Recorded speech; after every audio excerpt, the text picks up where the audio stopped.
Asia কাপের super ফোরে আমাদের সোনার দেশের সোনার ক্রিকেটাররা পাকিস্তানের বিপক্ষে টুট মারা খেয়ে জেতা ম্যাচ হেরে পাকিস্তানকে ফাইনালে তুলে দেওয়ার পর মনের কষ্টে ফেসবুক নিউজ ফিড স্ক্রল করছিলাম আর খুঁজতেছিলাম আমাদের দেশের সোনার ক্রিকেটারদের কোন কন্টেন্ট ক্রিয়েটার কেমন গালি দিচ্ছিল, কারণ ওই সময় মন ভালো করার জন্য গালিই ছিল একমাত্র বাণী। আর এভাবে স্ক্রল করতে করতে এই পোস্টটি হঠাৎ সামনে চলে আসে। এই পোস্টের ক্যাপশনে লেখা ছিল আরও একটি পূর্ণতা, 1 বছরের ভালোবাসার পূর্ণতা। পাকিস্তানের বিপক্ষে জেতা ম্যাচ হারের পর ফেসবুকে নিউজ ফিড স্ক্রল করতে আসছিলাম মন ভালো করার জন্য, কিন্তু এই ছবি দেখার পর মনটা আরো খারাপ হয়ে গেছিল। আপনি যদি সিঙ্গেল হয়ে থাকেন তাহলে এই ছবি দেখার পর ঠিক থাকতে পারবেন না, যেমনটা পারি নাই আমি। আর শুধু একটা কথাই বলবেন, শালার কি করলাম জীবনে। এমন একটা পূর্ণতার প্রেম করতে পারলেও জীবনটা সার্থক হতো। এদেশের সিঙ্গেল পোলাপাইনের আবেগ দেখার জন্য এই ছবির কমেন্ট সেকশনে ঢুকে দেখে একজন লিখেছেন, মন চাইতেছে উগান্ডা চলে যাই, কি করলাম জীবনে।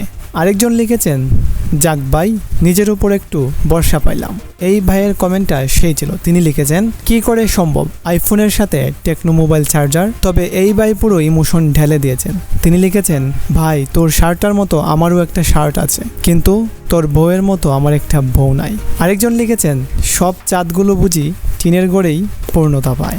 যাই হোক, এই ভাই তো 1 বছরে এই কিউট মেয়েকে পটিয়ে বিয়ে করে পূর্ণতার স্বাদ পেয়ে গেছেন। কিন্তু আমাদের দেশের বেহায়া ক্রিকেট প্রেমীরা মানে আপনি আমি সেই 1900 সাল থেকে এদেশের ক্রিকেটারদেরকে নিঃস্বার্থভাবে ভালোবেসেই চলেছি, কিন্তু দুঃখের বিষয় আমরা এখনো পূর্ণতার স্বাদ পাই নাই। আমাদের দেশের ক্রিকেটাররা প্রতিবার শুধু আমাদের আশ্বাস দিয়েছে, আমরা তাদের বিশ্বাস করে বারবার শুধু ছেঁকা খেয়ে যাচ্ছি। এই যেমন এশিয়া কাপে 1986 সাল থেকে খেলে আসছে বাংলাদেশ, আর এখন 2025 চলে। 39 বছর ধরে রকিবুল হাসান, গাজী আশরাফ হোসেন লিপু, হাবিবুল বাশার সুমন, মোহাম্মদ আশরাফুল থেকে তামিম ইকবাল, মাশরাফি বিন মুর্তজা, মুশফিকুর রহিম, সাকিব আল হাসান, মাহমুদুল্লাহ রিয়াদ, আর বর্তমানে লিটন দাস, তাসকিন, মুস্তাফিজুর রহমান, তানজিদ তামিম, জাকির আলীদের নিঃস্বার্থভাবে ভালোবেসেই যাচ্ছে, কিন্তু এখনও তারা একটি ট্রফি জিতে আমাদের পূর্ণতার স্বাদ দিতে পারেনি। 2025 এশিয়া কাপে শ্রীলঙ্কার আশীর্বাদে আমরা সুপার ফোরে খেলার সুযোগ পেয়েছিলাম। এরপর সুপার ফোরে তাদেরকে হারিয়ে ফাইনালে যাওয়ার একটা রাস্তা তৈরি করে নিয়েছিলাম,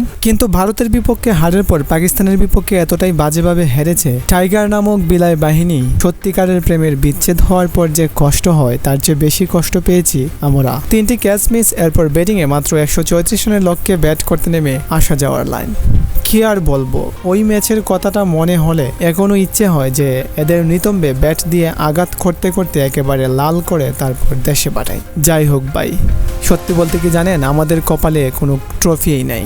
ওয়ানডে বিশ্বকাপে বাংলাদেশ প্রথম অংশ নেয় 1999 সালে। এরপর থেকে নিয়মিত খেলছে। সর্বশেষ 2023 বিশ্বকাপ সহ বাংলাদেশ মোট 7 বার ওয়ানডে বিশ্বকাপে অংশগ্রহণ করেছে। এর মধ্যে গ্রুপ পর্ব থেকে বিদায় হয়েছে 5 বার, সুপার 8-এ 1 বার, কোয়ার্টার ফাইনাল 1 বার, সেমিফাইনাল বা ফাইনাল এখনো খেলতে পারেনি। টি-20 বিশ্বকাপেও একই রকম অবস্থা। প্রথম টি-20 বিশ্বকাপ হয়েছিল 2007 সালে। বাংলাদেশ সেই আসর থেকে অংশ নিচ্ছে। সর্বশেষ 2024 বিশ্বকাপ পর্যন্ত বাংলাদেশ মোট 9 বার টি-20 বিশ্বকাপে খেলেছে। তার মধ্যে গ্রুপ পর্ব থেকে বিদায় 4 বার, সুপার স্টেজে 5 বার, সেমিফাইনাল বা ফাইনাল এখনো খেলতে পারেনি। আর এশিয়া কাপে 3 বার ফাইনালে খেলার সুযোগ হয়েছিল। 2012 সালে পাকিস্তানের বিপক্ষে ওয়ানডে ফরম্যাটে, 2016 সালে ভারতের বিপক্ষে টি-20 ফরম্যাটে, 2018 সালে ভারতের বিপক্ষে ওয়ানডে ফরম্যাটে, আর এবার 2025-এ আরও একটি ফাইনাল খেলার সুযোগ এসেছিল। কিন্তু পাকিস্তানের বিপক্ষে এমন একটি ম্যাচ হেরেছে যা কখনোই হারার কথা ছিল না। এদিকে শিরোপা জিতে ট্রফি নিতে চায় না ভারত, আর আমাদের এমন একটা ট্রফির জন্য কতই না হাহাকার। যাই হোক, আশা নিয়ে অপেক্ষা করা ছাড়া আমাদের আর কোনো উপায় নেই। যে কোনো এক নেক্সট বিশ্বকাপে বা নেক্সট এশিয়া কাপে শিরোপা জিতবে আমাদের টাইগার নামক বিলাই বাহিনী।